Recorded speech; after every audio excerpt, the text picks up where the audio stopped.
Qual é que é a primeira? Tu tens 70 ou vais fazer 70? Eu faço 70 dia de Natal. Posso? Já está. Dia 25 de dezembro.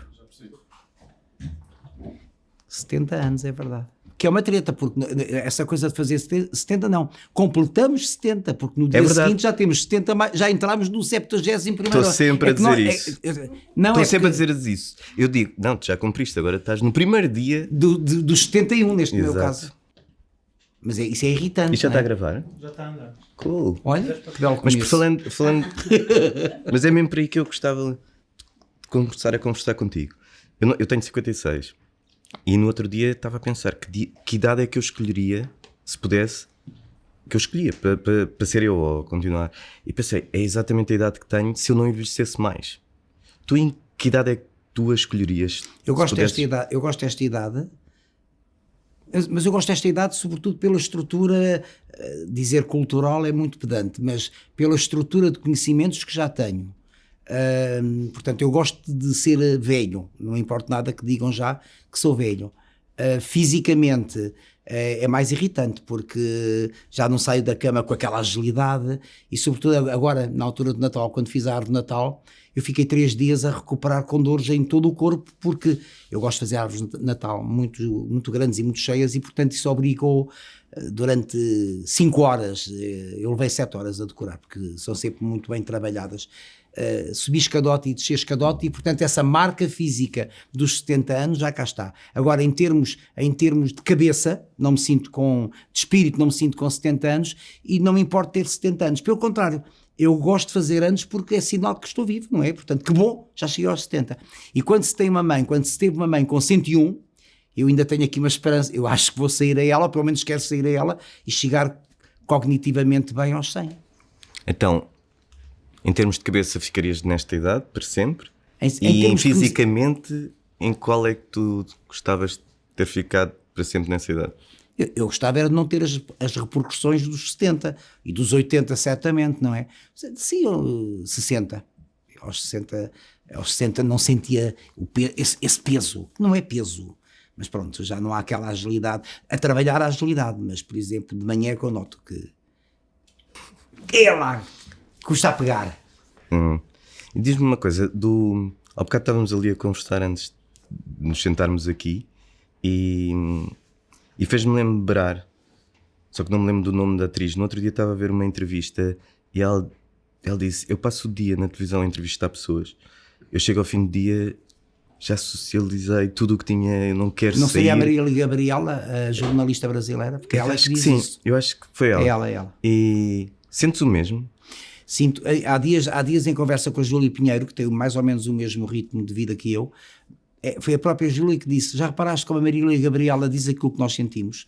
Sim, a nossa vida social, a minha vida é pelo menos há 32 anos que é diariamente na televisão, há 42 que faço televisão. Ora, há 32 anos a minha vida social é fazer televisão. E agora, por exemplo, aos domingos, eu estou em estúdio com 200 pessoas, 6 horas. Eu depois não quero ver mais ninguém, não é? Quando o Rui muitas vezes me diz assim, o Rui é muito sociável, eu não sou. Quando eu sou sociável a trabalhar, depois eu gosto de estar quietinho no meu espaço.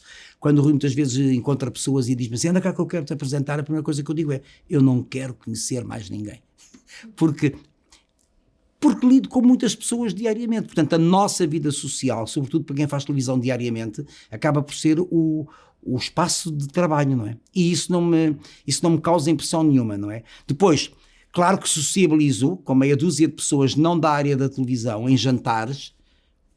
Hoje, por exemplo, vou jantar, aliás, curiosamente são da televisão. É o casal Palmeirim e a Joana Marques com o Daniel. Não, mas quando tirando estes amigos, depois tenho muito poucos amigos com quem sociabilizo em jantares dentro de casa. Eu não sou muito de ir a festas nem nada disso. Por exemplo, já que falámos nela, porque ela depois diz, e eu agora, de repente que deixei a televisão... Ela sente-se sozinha. Sinto-me sozinha. De repente, os meus amigos desistiram de me ligar. É a Marília Gabriela. Também sentes que pode-te acontecer isso? Pode acontecer, se bem que...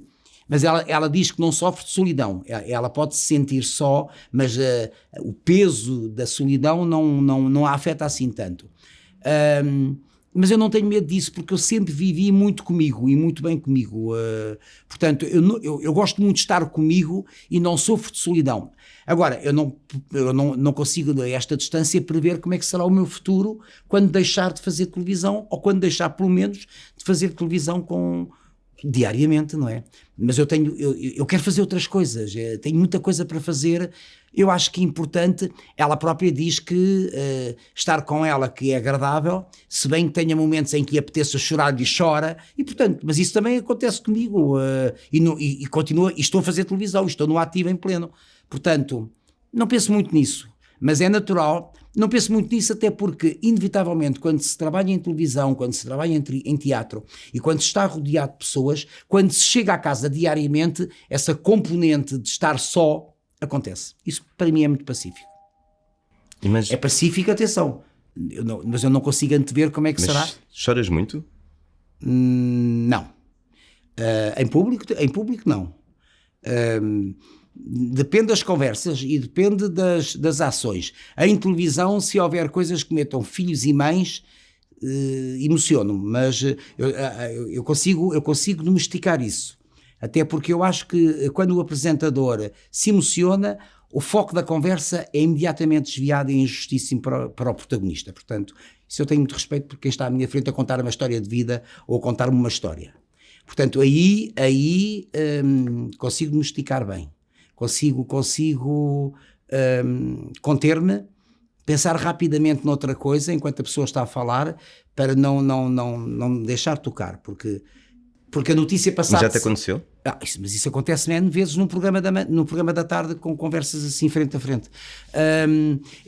E já me aconteceu, por exemplo, emocionar-me e passado 5 minutos nas redes sociais a notícia é Gocha emocionou-se. Portanto, e o que não é suposto, porque acho que imediatamente desvia a atenção para mim quando a atenção tem que estar sobre a pessoa que está a conversar comigo. Essa é que é a protagonista da história.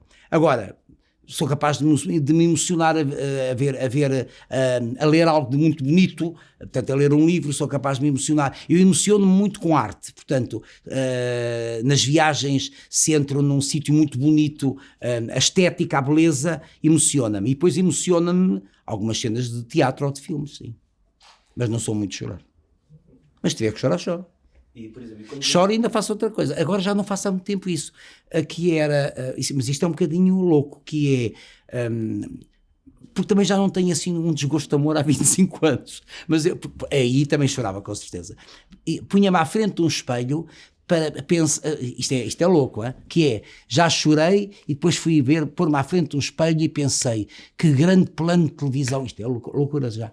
Que grande plano de televisão, se isto fosse agora apanhado um close-up, isto era brilhante. Portanto, já é loucura. Já é ver-me de fora, como se estivesse a representar.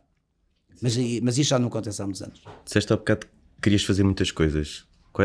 Consegues destacar 2 ou 3? Por exemplo, eu estou a escrever um livro sobre histórias de televisão que depois acabam por se cruzar com as minhas histórias de vida. Não é um livro, não é uma biografia, não é uma autobiografia, mas a partir de uma história, imaginemos, a partir de um caso muito concreto, a partir de um caso de uma convidada que eu tive, a Alice. Nunca mais me esqueci do nome. Uma jovem lindíssima que, contudo, tinha sido rapaz. Era uma jovem trans, que já tinha feito, inclusive, a redesignação sexual. Mas aqui, a história da Alice ainda é mais importante porque ao lado dela estava um pai. Pai professor, num meio pequeno. Este professor sempre apoiou esta filha, que, entretanto, sempre apoiou a Alice em todo o seu processo de transformação.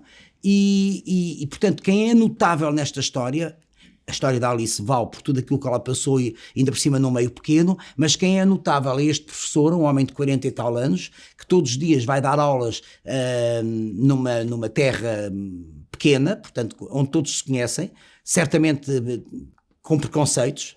Não é por ser pequena nem grande, porque nós somos um país que eu continuo a achar que já evoluiu muito, mas é preconceituoso em muitas áreas.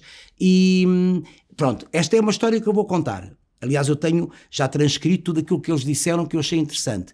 Isto pode-me levar no texto seguinte, na página seguinte, a falar do meu pai, que é um pai ausente, foi um pai ausente, e portanto fazer aqui como que um meia-culpa da minha parte enquanto filho também ausente, porque se eu não soube ser o pai, eu também não fui filho, porque foi sempre um pai distante a partir dos meus 3 anos, e portanto, não sendo um livro autobiográfico, acaba por ter muita coisa da minha vida a partir das histórias da televisão que eu vou contar. Portanto, isso é um projeto que está ali, em banho-maria, neste caso em banho-manel, à espera que eu tenha tempo.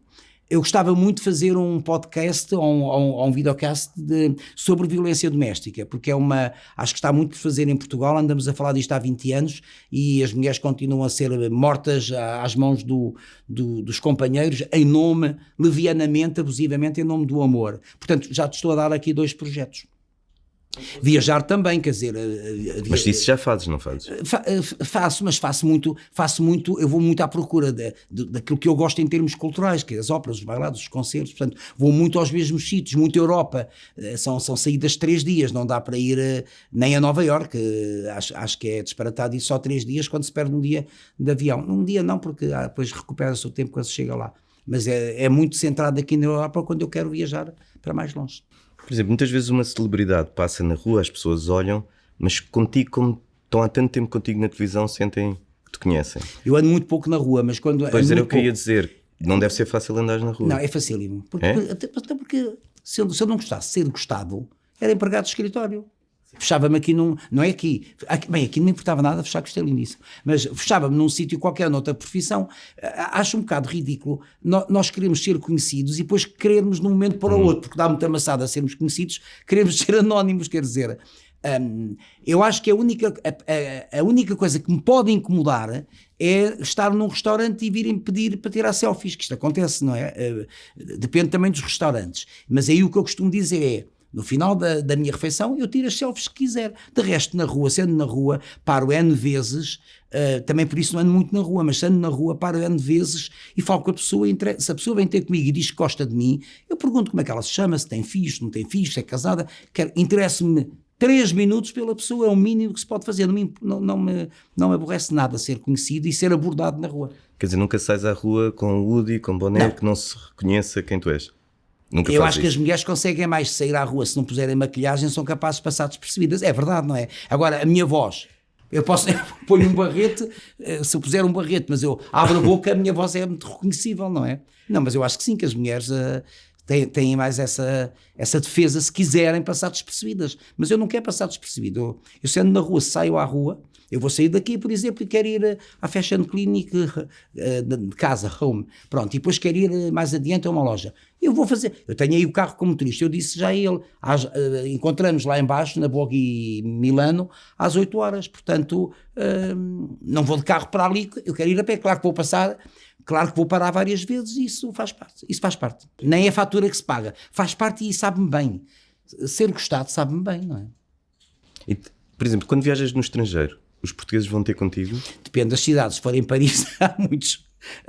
Sim, eu não frequento sítios onde existam muitos portugueses, por exemplo, mas há sempre portugueses que me encontram na rua, que me encontram numa loja, sim, e aí sabe bem também, porque se eu estiver 3 dias sem falar português, sabe-me bem falar com alguém. Isso é muito tranquilo para mim, muito tranquilo. Por exemplo, em junho, a Joana Marques, o marido, o Palmeirinho, a mulher, os filhos deles, 4, e eu e o Rui fomos 10. Eu detesto andar em grupo, não é? Mas soube muito bem, pela primeira vez, ir assim um grupo de 10. Só faltava ir à frente com uma bandeirinha a dizer este é o Castelo da Bela Adormecida. Tu não imaginas, 10 de junho, portanto, coincide com o feriado e com o dia de Santo António, eu encontrei imensos portugueses. Eu tirei selfies com todos e foi divertidíssimo. Sim, isso não me apoquenta nada. Já pensaste ir para a política alguma vez? Já fui sondado, já fui convidado uma vez para ser presidente de Câmara, foi há 4 anos. E neste momento diz-se que agora isto já é de político, diz-se que há aí um interesse em mim para a Câmara de Sintra, mas neste momento eu estou a fazer televisão eu queria abrandar e o meu conceito de abrandar é estranho, porque para além do diário estou a fazer um de 6 horas ao domingo, portanto isso inviabiliza a ideia da política. A ideia da política autárquica já me agradou, porque acho que podemos tentar mudar a vida da comunidade a médio prazo. É um projeto a médio prazo de 4 anos, ou de 8 ou de 12. Mas acho que já passou o tempo. Mas já fui convidado. Há 4 anos fui convidado para 2 câmaras distintas que nada tinham a ver comigo. O que me levou a pensar que estranho que é convidarem pessoas pela popularidade e não pela ligação à comunidade. Sintra sim, Sintra faz sentido. Há 25 anos que eu vivo no concelho de Mas Sintra. no fundo tu convives com pessoas de Portugal inteira os dias todos. Sim, mas por exemplo, ser presidente, eu fui convidado há 4 anos por um partido para me candidatar à Câmara de Gaia, porque eu vivi no Porto enquanto fiz o programa Praça da Alegria durante 8 anos. Que ligação é que eu tenho a Gaia? Não é? Fazia sentido. Eu para já, ia começar um programa de conversas que me interessava fazer, este agora da tarde, há 4 anos. E depois não tem... Que ligação que eu tenho àquela gente. Mas, por exemplo, quando a Cristina há uns tempos disse que pensava na Presidência da República, tu pensaste nessa altura? Se tu não, mas eu acho muito pouco interessante ser Presidente da República, é muito mais giro ser Presidente. O Presidente da República não tem... É uma força de pressão, não é? Tem a pressão de ser Presidente da República, tem a bomba atómica, como se costuma dizer, que é o poder de dissolver a Assembleia da República. Claro que pode interferir, não governa, não é? Não tem capacidade de ação, tem capacidade de pressionar, não é? E é a figura cimeira de um país. Por isso é a única pessoa a quem eu trato por senhor Presidente. Eu não trato um Presidente de junta de freguesia por Presidente. Ou um Presidente de um clube desportivo. É o senhor fulano e o senhor fulano. E depois, está bem, posso dizer, é o presidente da junta de freguesia. Mas sempre que me dirijo numa conversa a um protagonista desses, ou a um convidado desses, eu falo pelo nome, nem é pelo senhor engenheiro, nem senhor doutor, se for médico. Porque isto é um país nisso é um país muito saloiro. Agora, presidente para mim é a figura cimeira de um país, neste caso é o professor Marcelo. Agora... ser presidente não acho tão estimulante quanto ser um presidente, por exemplo, de uma autarquia, não é? Um líder de uma autarquia. E Sintra era muito giro, porque tem a componente cultural, não é? Estás aí com o bichinho. É uma vila linda, mas Sintra depois tem muitos problemas, tem muitas assimetrias sociais, não é? Tem bairros muito problemáticos. Não estou com bichinho nenhum, não. Não foi coisa que eu não dissesse lá em casa, mas depois...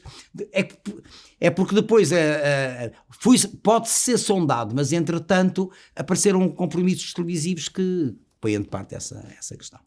Mas eu ganhava. Ninguém duvida. E agradava-me a ideia de andar de porta em porta e arruado pelo a sério. Continuavas a fazer televisão, já reparaste? É. Mas a campanha era uma coisa... O desafio da campanha, eu não me importava de me candidatar, mas era para perder, percebes? Era o desafio da campanha. Agora imagina que ganho. Não, muito obrigado. Cada vez se ouve mais agora falar na inteligência artificial, o que é que tu sentes sobre isso? Eu acho que tem um lado que pode ser assustador, porque eu vejo na internet coisas com a minha voz e não estou lá.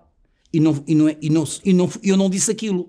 Portanto, eu acho que esse lado perverso, há um lado perverso que eu acho que é muito preocupante, porque ainda há dias vi, por mero acaso, vi uma senhora a achar que estava a falar comigo, mas estava a ter um diálogo com a minha voz, com alguém que, supostamente era a minha voz a dizer umas coisas que eu não disse. E te chegar também não é só uma voz, não é? Porque é uma coisa que sabe muito sobre ti, pode-se fazer facilmente passar sobre ti. Sim.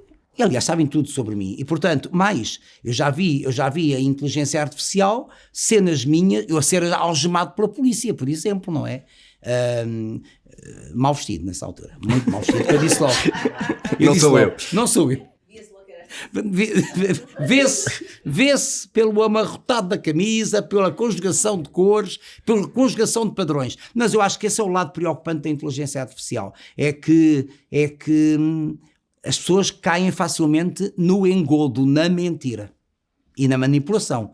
Mas eu falando em inteligência artificial, pensei, vou pedir para fazerem 3 perguntas ao Gosha, o ChatGPT. O que devo-te confessar que fiquei um bocado desiludido, não as acho fantásticas. Mas vou dizer quais são e pelo menos respondes uma delas. Mas isto em 2 segundos aparece.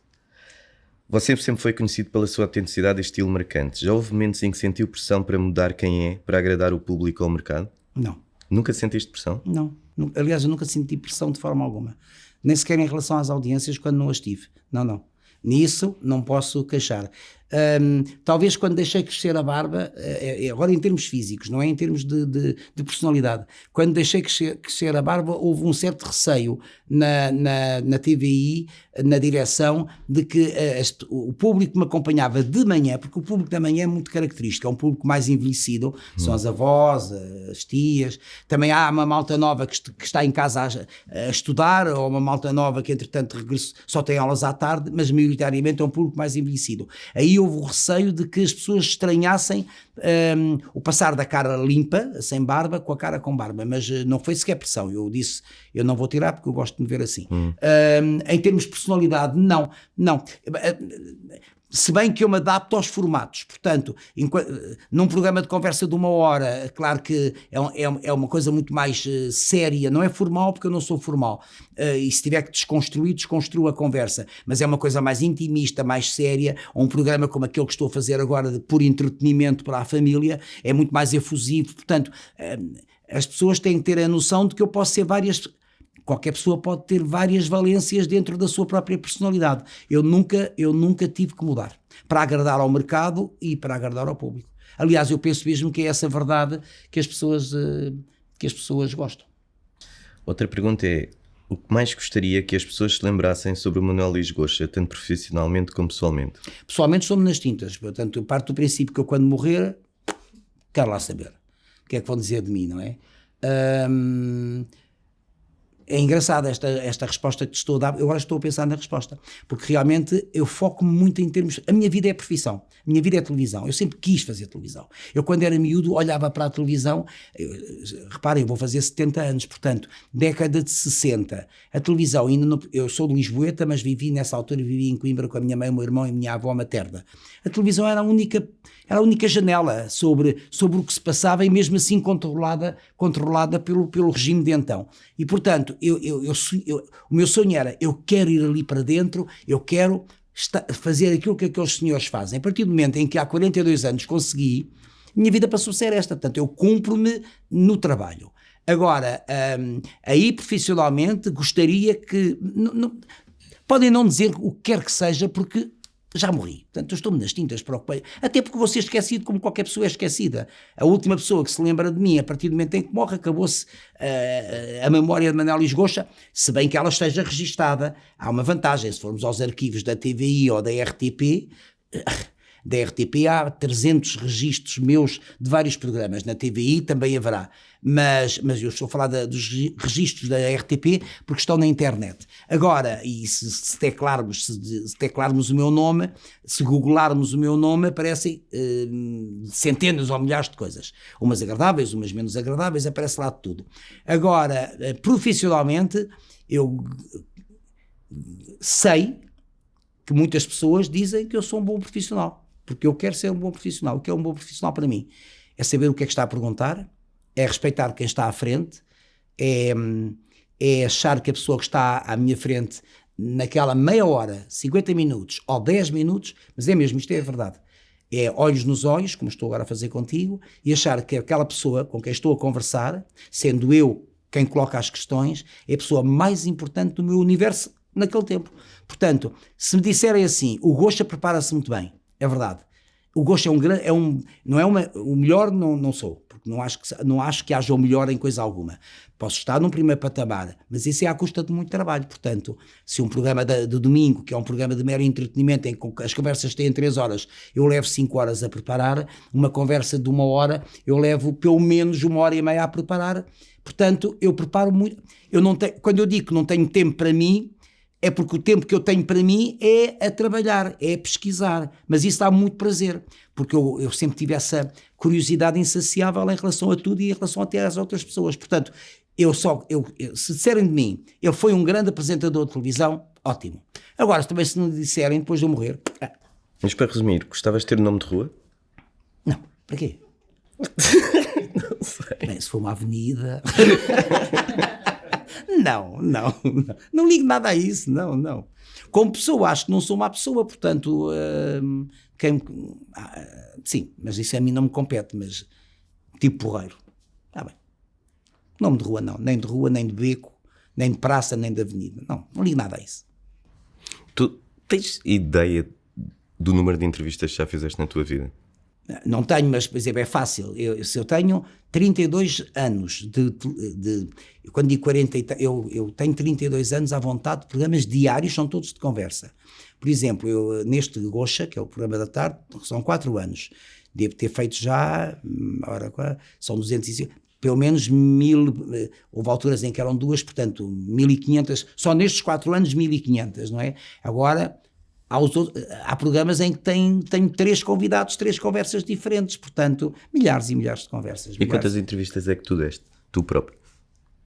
Eu não sou muito de dar muitas entrevistas, portanto, não sei, isso não sei. Mas não chegam sequer a 50, penso eu, ao longo de tantos anos, não sei.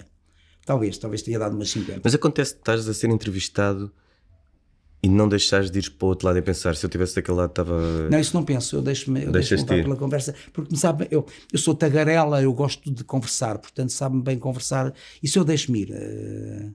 Depois o resultado da conversa muitas vezes, até porque eu falo demais, eu não tenho poder da síntese, e a falar não tenho poder de sintetizar. O que acontece depois é que o resultado final, sobretudo naquelas revistas mais ligadas à televisão, o resultado final é que por vezes aquilo é de tal maneira esquartejado que eu pareço tonto, não é? Porque as frases umas coisas não dão com as outras, mas isso também tem a ver com o facto de eu não ter o poder de síntese. Sim. Mas aquilo que estavas a dizer de enquanto estou a entrevistar uma pessoa 10 minutos, 15, é aquele respeito que tenho pela pessoa que está à frente, mas já deve ter acontecido ao longo destes anos, tu sentires esta pessoa... Há pessoas que nem sequer me dão nada, não é? Há pessoas que são um pouco interessantes. Se elas vão à televisão é por algum motivo. À partida, há uma razão para que elas estejam à minha frente, não é? Depois há aquelas que são belíssimos comunicadores, em que eu posso ter um elenco. Eu não entrevisto, eu converso. E porquê é que eu digo que não entrevisto? Porque a entrevista tem uma agenda, não é? Tem um elenco de perguntas que nós queremos colocar. A conversa é isto que está.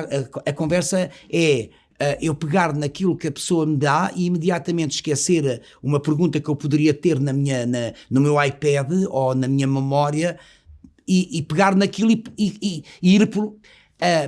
muitas vezes é o convidado que me indica o caminho da conversa, porque eu pego nas coisas que ele me vai dando. Pronto, isso é a conversa. E isso dá muito gozo e é uma disciplina exigentíssima em televisão, que eu só agora... Porque nos outros programas, o Você na TV, eu agora estou a pôr de fora todos os programas que fiz de entretenimento, apenas aqueles que têm conversas, que era o caso dos programas da manhã, durante 20 e tal anos fiz programas de manhã, nomeadamente com a Cristina. Aí, uma conversa de 10 minutos, há que ter... e ainda por cima dividindo o protagonismo com a Cristina ou com outra parceira que fosse, aí as perguntas têm que ser colocadas para tentar rentabilizar o máximo sobre um tema, por exemplo. Quando é uma conversa de 1 hora, que eu acho que é um luxo em televisão, que é aquilo que eu tenho agora, 1 hora por convidado, ou mesmo que sejam 45 minutos, é muito tempo em televisão. Aí eu deixo-me ir na conversa do meu convidado ou da minha convidada. Agora, há pessoas, por exemplo, que não falam, e aí eu tenho que estar munido para aí de umas 60, 70 ideias de pergunta. E depois também há pessoas que dá-me, por exemplo, eu já entrevistei muitas vítimas de violência doméstica. Eu gostaria de entrevistar pessoas com as quais não me vou identificar, por exemplo, com um agressor. Gostaria de entender que fantasmas é que existem na cabeça, na alma de um agressor, por exemplo. Mas é uma coisa que em Portugal... Mas aí queriam-te em cima porque terias a dar. Em Portugal esse é o grande problema. Por exemplo, se eu converso com o André Ventura, e André Ventura acho que para já vai a todo lado e claro que é um homem da extrema-direita, é um homem, portanto, do Chega, como todos sabemos, e vai a todo lado, portanto, não vejo... Eu entrevistei para aí 2 vezes no âmbito a última no âmbito da sua candidatura à presidência da República. Pessoalmente, dá muito mais gozo conversar é muito mais desafiante e como ainda por cima não é um programa que não é informativo, eu posso me dar ao luxo de ser provocador, portanto mais provocador, mais assintoso. Dá muito mais gozo conversar com uma pessoa com a qual não me identifico em todo, a começar pelos valores, mas automaticamente depois tenho muitas pessoas, até algumas hipocritamente, a cair-me em cima, não é? Mas eu acho muita graça, porque, por exemplo, todas as pessoas em Portugal adoram a ópera, e a ópera vai à prisão entrevistar um pedófilo, por exemplo, não é? Portanto, eu acho que esse lado é um lado que em Portugal não está muito explorado e eu gostava, mas há muito preconceito em relação a isso. Quando te criticam com coisas desse género, incomoda-te um bocadinho? Também consigo lidar bem com isso. Incomodou-me um caso que é sempre chamado à baila e já tem 4 anos. Uma vez que tem 5 anos. Mas isso foi muito duro, porque foi quando eu conversei no Você na TV, isso era uma entrevista, com o Mário Machado. Toda a gente se lembra disto.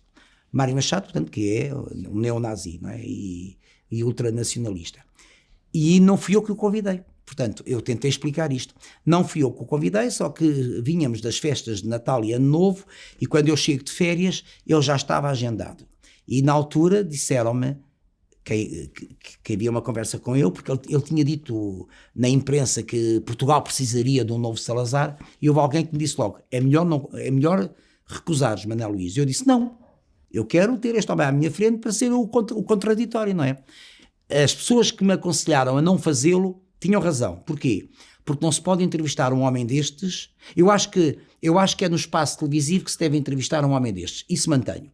Porque este tipo de pessoas, os Trumps da vida, não precisam de televisão. Tem as plataformas digitais. Aliás, não é o Trump, mas o Bolsonaro no Brasil recusou-se a fazer debates na televisão, porque as redes sociais, as plataformas digitais fizeram campanha por ele, portanto eles não precisam. E eu acho que é necessário haver esse confronto. Dou razão a quem me diz que não se pode conversar com uma pessoa destas entre uma receita de culinária e um momento musical. Porque o programa da manhã é magazinesco. Mantenho que num programa da tarde, uma conversa de 1 hora dura, poderia fazê-lo. Também acho que não se deve dar tempo de antena a estas pessoas, sim senhor. Mas no fundo sentes que acabou por estar fora do contexto, mas nessa mais altura, isso. Sim, apesar de eu achar que não se deve ir tão longe. Para que dar tempo de antena a alguém que combate a democracia? Pronto, dou de barato isso. Agora, é desafiante. As repercussões foram terríveis, mas houve também um aproveitamento político, porque eu tenho mensagens de políticos que me disseram, eu tenho mensagens que gravei, telefónicas, de 2 políticos, de 2 partidos diferentes, que me disseram, Manuel Luís, você esteve bem, mas nós temos que fazer o que estamos a fazer. E o que foi arrasador. Isso foi talvez a coisa mais complicada, também vai para o livro. Porque ainda por cima eu faço algumas campanhas de publicidade, da acústica médica, e 2 dias depois eu tinha tinha que apresentar um jantar no Algarve para 500 pessoas. E portanto tu estás morto por dentro, porque sem força anímica, e tens que estar a mostrar isso ao lado depois do espetáculo. Mas não te cancelaram esse jantar? Não me cancelaram. Não, aliás, eu acho que aquelas pessoas nem estavam muito a par do que se tinha passado.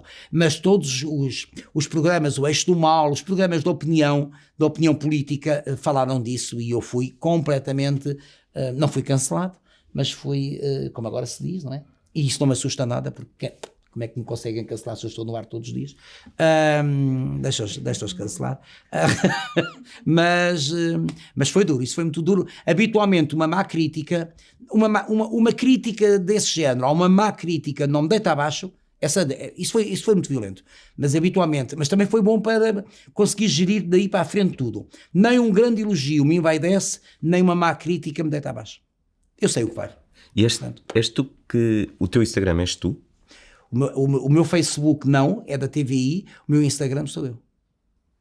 E respondes às pessoas que te Não, é impossível. Respondo eu habitualmente respondo a quem respondo aos desagradáveis. Por exemplo, isto não é muito de Instagram, mas por exemplo, há um comentário que é seu pandeleiro, e eu vou lá e digo assim, não, eu sou com N, paneleiro. Isto está muito gozo. Isso eu adoro. Porque a pessoa não responde mais. A pessoa até muitas vezes limpa, não é? Por exemplo, esse tipo de respostas gosto de fazer. Gosto de dar. Mas eu tenho centenas de consoante, não é? Eu tenho centenas de comentários, não é? Mas há uns comentários, por exemplo, outros comentários que eu gosto de responder é que há pessoas que são... A ignorância é muito atrevida e é militante, e há pessoas que são profundamente ignorantes, nem sabem escrever português. Então muitas vezes quando há comentários ofensivos eu não vou banir. Há uns que bano, mas se tiverem erros em português dá muito gozo repetir o comentário deles, mas com tudo corrigido, e depois termina a dizer, não tem que agradecer. Adoro. Gostas de fazer revisão de texto? Gosto. Eu sou tramado, eu sou irónico. Sou cínico nessas alturas. Portanto, responder a esse tipo de comentários maldosos, depois ainda por cima, depois eu vou ver quem são perfis falsos a maior parte das vezes, não existem. Portanto, agora, são militantes, eles são muito militantes, mas eu não posso queixar, eu tenho a maior parte dos comentários são, talvez porque tenha banido todos, e portanto só tenho os que dizem bem. Mas, por exemplo, quando assumiste a tua sexualidade, tiveste de pensar muito nisso? Ou... Não, mas é que eu nem... o que é isso, assumir a minha sexualidade? Isso é uma coisa que ele assumiu-se. Eu estou a dizer quando saiu nas revistas todas. Mas isto foi feito desta maneira. Na revista Lux, a diretora é uma grande amiga minha de há 30 anos, Filipa Carnel. E a Filipa fez uma capa comigo e com o Rui. E a única coisa que eu disse foi: o Rui é a pessoa mais importante da minha vida a seguir à minha mãe. Está tudo dito e não está nada dito. A partir daqui, todas as outras revistas, os Correios da Manhã, isto foi até porque eu sempre apareci com o Rui ao meu lado, eu estou com ele há 25 anos, portanto, isto foi para aí há 18, isto já foi há 18 anos. Isto foi assumido, nunca ninguém fazia perguntas, não tinha que fazer, eu também não vou perguntar se fulano é casado, se é hetero, se é homo, porque lá saber. Eu não quero saber da vida sexual de ninguém. E portanto, isto foi aquilo que eu disse, e a partir daqui falou-se. Eu não tive de pensar em nada, porque isto para mim foi sempre natural. Portanto, eu conheço-me sexualmente desde que era jovem, muito jovem. Nunca tive trauma algum. Não sofri de bullying, lamento. Não sofri de bullying. Sempre achei muita graça. Eu sofri de pais separados, o que naquela altura, a minha mãe separou-se ainda na década de 50. Isto na década de 50, nem sequer havia o divórcio. O divórcio surge depois em 75. Portanto, só aí eu já era uma figura estranha no liceu, na escola, em todo lado, porque era o único filho de pais separados. Eu achava o máximo. Ter um pai, uma mãe, uma madrasta e um padrasto. Achava o máximo. Eu nisso sempre me resolvi bem, portanto, quando começo a perceber que eu gostava, que me atraía mais o meu sexo, portanto, pessoas do meu sexo, eu não tinha um nome para aquilo, eu lembro perfeitamente que não tinha um nome para aquilo, mas eu ouvia um nome à minha mãe, porque a minha mãe tinha um colega que também o era, um nome que era uma coisa que me fazia confusão, que era invertido. Que era um nome que eu vinha saber que no franquismo era um nome que se dava aos homossexuais em Espanha, que me fez sempre muita confusão, invertido, parecia que me estavam a enfiar uma mão e me viravam do avesso, era uma coisa que me fazia impressão. Mas, quando eu percebo que ser homossexual, que neste caso a minha sexualidade era diferente daquilo que se entendia como ser normal, não é? Eu achei que tinha direito a ser assim. Portanto, eu nunca tive problema algum com isso. Agora, sempre saí com o Rui em tudo o que era sítio, a partir do momento em que vivo com ele, há 25 anos. Quando sai essa revista, automaticamente as coisas foram começando a ser faladas, e depois dá-se uma coisa. Na TVI, a Cristina ficou muito apreensiva, é muito curioso, porque a Cristina achou que eu iria perder, ou que nós éramos líderes da audiência, que nós iríamos perder a simpatia das avós, das pessoas mais velhas. Enganou-se redondamente, porque foi justamente o contrário que aconteceu. E depois o que é que as pessoas passaram a ver? Passaram a ver dois homens que quando estão juntos em televisão, Mas nunca sentiste a importância que isso pode ter tido para algumas pessoas? Eu acho que para o país todo até...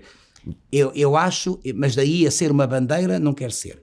E esse é o desagrado da própria comunidade LGBTQIA+. Agora acrescentava outra letra, mas não quero. Que é o P. Mas não vou por aí. Mas eu sinto que, de forma, mas eu não pensei nisso, de forma inconsciente, sinto que a maneira como as pessoas olham para nós faz com que se entre naquilo que eu acho que é desejável, que é normalidade, não é? E quando, por exemplo, uma mãe veio ter comigo há muito pouco tempo à porta do Teatro da Trindade e me veio dizer, e veio ouvir, ainda há medo, dizer assim, obrigado, porque ao vê-los eu passei a entender o meu filho, é lá, pronto, fiz a diferença. E eu sei porque há muitas pessoas, tenho vários casos, agora já tenho muitos casos, que também um deles vai para o meu livro. Ainda há dias houve alguém na Feira do Livro que me veio dizer que foi depois de nós nos termos, não é assumido, mas nós nos termos apresentado enquanto casal, enquanto dois homens que vivem juntos, que se amam, que se gostam, que ele teve coragem para dizer amém. E, por exemplo, há um inglês, há um português que vive no Reino Unido, que fez parte de um Big Brother qualquer, já não me lembro o nome dele, que me disse, a minha mãe gostava tanto de si, e gosta tanto de si, sendo homossexual, que eu pensei, então se ela gosta do Gosha e admira-o, também vai gostar de mim. E, portanto, isso eu sei que existe em muitos casos, não é? Agora não fiz isto a pensar, eu vou ser o paladino da aceitação da sexualidade homossexual, não. Portanto, e não sou bandeira de coisa alguma. Eu acho é que o caminho pode ser este, que é o caminho da... o que as pessoas veem? Dois homens que as pessoas sabem que vivem juntas e que possivelmente dormem juntas. Às vezes até gosto de dormir no outro quarto. Eu sempre vi isso. Sobretudo quando chega a casa mais tarde. Eu vi isso também como o exemplo que podes ter dado para pessoas pelo país. Mas quando outros fizeram antes de mim. Mas quando há pouco tempo, acho que houve qualquer coisa em que houve pessoas até que te chamaram homofóbico. Mas que eu tenho homofobia internalizada, que é uma expressão muito engraçada. Porque as pessoas não entendem. Se me perguntam, gosta de paradas gays? Eu não tenho que gostar. Eu acho é que a parada gay é um meio das pessoas reivindicarem a igualdade de direitos. E, portanto, é um meio de chamar a visibilidade sobre o preconceito que existe sobre elas. E atenção, eu sou um privilegiado. E, aliás, isso é uma coisa que me acusam, mas é verdade. Eu sou um privilegiado, eu falo do alto do meu privilégio. Porque eu não sofri de bullying. Aliás, eu não me lembro de ter sofrido, na altura nem sabia o que era o bullying. Não sofri de bullying, não fui ostracizado pela família, saí de casa aos 17 e vim, portanto, à minha vida. E, portanto, eu fui gerindo a minha vida só. Eu fiz televisão e teatro, logo são meios onde a sexualidade... É que se eu fosse empregado de escritório, possivelmente teria tido muitos problemas, não é? Agora, eu até trabalhei numa livraria e as pessoas sabiam que eu era homossexual e nunca sofri nada com isso. Agora, no teatro, na televisão, a sexualidade não interessa. Tenho essa noção. Portanto, eu nunca sofri aquilo que muitas pessoas sofrem, não é? Escondendo-se, não assumindo a sua sexualidade e automaticamente não assumindo a sua própria pele, a sua própria essência. Agora, esse comentário que vem da comunidade, eu acho que a comunidade, por exemplo, LGBTQIA+, chega a ser preconceituosa, porque quem não pensa como eles, já não interessa. Não, eu respeito as paradas gay. Se me disseres assim, mas tu gostas, não, eu não vou porque não acho interessante, vou lá fazer o quê? Agora, acredito que seja um processo de criar visibilidade sobre uma comunidade que é ostracizada. Outras coisas. E é muito por isso, é porque eu não quero ser bandeira de comunidade alguma, que depois há esse tipo de comentários, mas eu acho, por exemplo, mas ficas magoado? Nada. Isso não tem importância alguma. Não tem importância nada. Eu sei muito bem depois qual foi o impacto, ou qual é o impacto do meu dia-a-dia, enquanto casal, eu e o Rui, eu sei o impacto que tem junto de muitas pessoas, não é? Aliás, é muito interessante, porque, por exemplo, quantas vezes eu vou na rua, e sobretudo em meios pequenos como no Alentejo, porque nós temos uma pequena herdade no Alentejo, e são as pessoas mais velhas que dizem um beijo ao seu marido. E eu não uso a palavra marido, é curioso, não é? Eu digo Rui, é o Rui. Portanto, são os mais velhos que se habituaram já a dizer o marido Manuel Luís Goxa, dê lá um abraço, eu gosto tanto do seu marido. é curioso, não é? E não são nada preconceituosas estas pessoas. Eu acho que a própria comunidade LGBT, acaba por ser muitas vezes muito mais fechada e intolerante, porque quem não age como eles já não interessa. E eu não quero agir como eles. Eu não ando aqui encarneirada. Nunca andei. Sempre achei que eu era uma peça solta, portanto. E isso é que me agrada em mim. Sim, já me agradava quando eu era miúdo e tinha pai, mãe. Que bom ter pai, mãe, madrasta e padrasto. Era o máximo. É engraçado porque não tem nada a ver, mas agora fizeste-me lembrar a entrevista que eu fiz ao Cruzeiro Seixas, estávamos a falar, e ele disse uma coisa muito parecida contigo, que estavas a dizer agora, depois tens de ver. Diz-me só uma coisa para acabar, senão começa a ficar muito longo. Tiveste o shooting da GQ, como é que te sentiste? Para já é uma revista para já é um conceito que eu admiro muito, porque é um conceito de muita qualidade. Depois, eu adorei o trabalho, e acho que vai surpreender, porque enfim, as pessoas habitualmente veem-me a sorrir, simpático, eu sou cá fora aquilo que sou na televisão, e depois ali é um trabalho completamente fora daquilo que as pessoas acham que eu sou, e que sou, e estou ansioso para ver o resultado final. Gostei muito porque eu acho que as pessoas vão estranhar, mas depois tem ali coisas que eu acho muito interessantes. Eu adorei aquela gola porque me remete. Eu sou barroco. Eu gosto de palácios. Eu gosto de palácios. Eu devia ter nascido para trás, mas num palácio. Itália, por exemplo, portanto, não sei se é a capa, mas aquela gola maravilhosa, aquilo remete-me a um palácio, portanto, eu gosto de tudo aquilo. Okay. E acho que as pessoas acho que vai causar impacto, porque nunca ninguém me viu naqueles preparos. Está ótimo, olha, obrigadíssimo. Muito obrigado.